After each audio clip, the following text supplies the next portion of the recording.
அன்பு சொந்தங்களே, எங்களுடைய கையில இந்த மண்ணனுடைய பெருமையாக இருக்கக்கூடிய புளியங்குடி எலுமிச்சம்பழம் இருக்கு. ரொம்ப நாளா நீங்க கேட்பது இந்த எலுமிச்சம்பழத்துக்கு புவிசார் குறியீடு வேண்டும் என்று கேட்டிருக்கிறேன். இங்கே நம்முடைய எண்மண் எண் மக்கள் யாத்திரை நடந்த பொழுது 2023 செப்டம்பர்ல உங்களுக்கு உறுதிமொழி கொடுத்தோம். இதற்கு மத்திய அரசு புவிசார் குறியீடு கொடுப்போம். புளியங்குடி எலுமிச்சை என்பது உலகத்துல இந்த பகுதி எலுமிச்சைக்கு மட்டும்தான் கிடைக்கும்.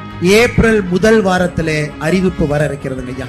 ஏப்ரல் முதல் வாரத்துல புளியங்குடி எலுமிச்சைக்கு புவிசார் குறியீடு அறிவிப்பு மத்திய அரசு கொடுக்க இருக்கிறாங்க. உங்க புளியங்குடி எலுமிச்சைக்கு அறிவிப்பு வந்துருச்சுன்னா ஏற்றுமதி பெருகும்.